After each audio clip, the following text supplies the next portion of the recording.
اس میں طور و طریقہ کا ذکر بھی آیا ہے، ان کو قرآن اور حدیث سے کیسے ثابت کریں گے حضرت؟ السلام علیکم ورحمۃ اللہ وبرکاتہ۔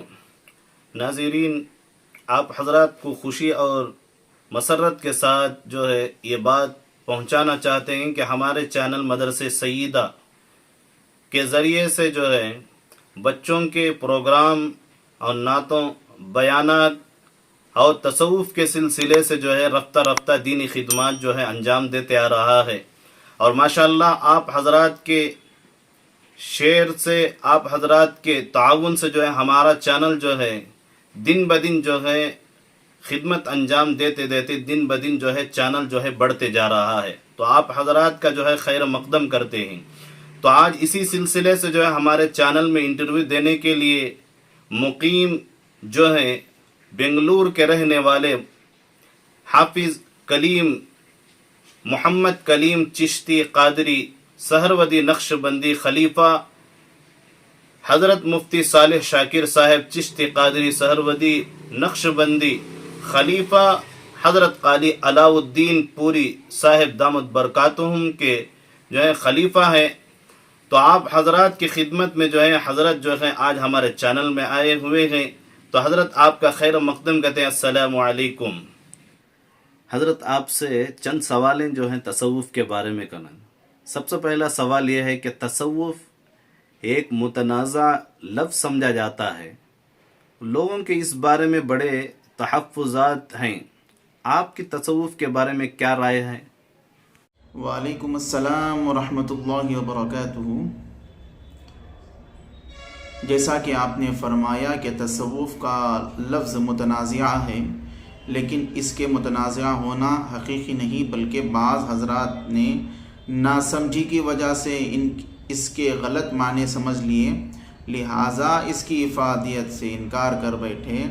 حقیقت میں کچھ اعمال ایسے ہوتے ہیں جو ظاہر میں کرنے کے ہوتے ہیں، جیسے نماز، روزہ، زکوٰۃ وغیرہ، اور کچھ اعمال ایسے ہوتے ہیں جو کہ دل کے اعمال ہوتے ہیں، جن کا پتہ کسی اور کو نہیں چلتا، ان کا پتہ صرف اللہ تعالیٰ کو یا کرنے والے کو ہوتا ہے، اور انہی اعمال پر ظاہری اعمال منحصر ہوتے ہیں۔ اگر کسی کے یہ دل والے اعمال درست نہ ہوں تو بے شک ان کے ظاہر کے اعمال درست بھی ہو، وہ قبولیت کا درجہ نہیں پاتے۔ بعض ظاہری اعمال ان باطنی اعمال کی خرابی کی وجہ سے ضائع ہو جاتے ہیں، پس ان باطنی اعمال کا یعنی دل کے اعمال کا درست کرنا بھی ضروری ہوا، بلکہ اشد ضروری ہوا۔ پس وہ طور طریقے اختیار کرنا جس سے یہ دل والے اعمال درست ہو جائیں، تصوف کہلاتا ہے۔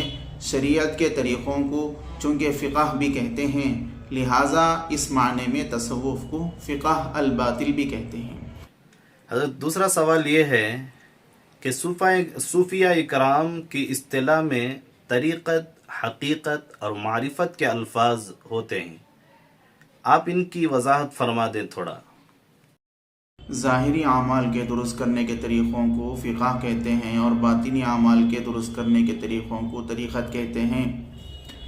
جب دل کی اصلاح اور صفائی ہو جاتی ہے تو اس کی وجہ سے کچھ اعمال اور اشیاء کے خواص اور حقائق منکشف ہو جاتے ہیں، اسی انکشاف کو حقیقت کہتے ہیں۔ پھر جب یہ انکشافات ہو جاتے ہیں تو بندے کا اللہ تعالیٰ کے ساتھ ایسا تعلق قائم ہو جاتا ہے کہ بندہ اپنے حالات کے مطابق رب کی منشا کو سمجھنے لگتا ہے، اسی کو معرفت کہتے ہیں۔ بحیثیت مسلمان ہم کوئی ایسا عمل نہیں کر سکتے جو قرآن اور حدیث نہ ہو، کیا قرآن و حدیث سے تصوف ثابت ہے؟ ذرا اس کی تعریف میں غور کیجئے کہ اس میں کون سی چیز قرآن و حدیث سے خارج ہے۔ تعریف میں طور و طریقہ کا ذکر بھی آیا ہے، ان کو قرآن اور حدیث سے کیسے ثابت کریں گے حضرت؟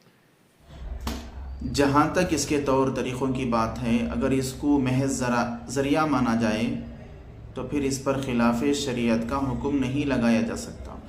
جیسے کوئی حج کو فرض مانتا ہے اور اس کے لیے جہاز پر سفر کرنے کو محض ذریعہ سمجھتا ہے، اب گو کہ قرون اولیٰ میں جہاز کا کوئی تصور نہیں تھا، لیکن محض جہاز پر جانے کو کوئی بدعت کہتا ہے، ہرگز نہیں، کیونکہ اس کو وہ صرف ذریعہ سمجھ رہا ہے۔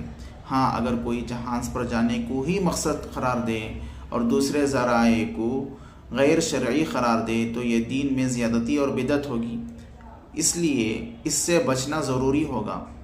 یہاں بھی اگر ان طریقوں کو محض ذریعہ سمجھا جائے اور ان کو مقاصد میں شامل نہ سمجھا جائے تو پھر کوئی حرج نہیں۔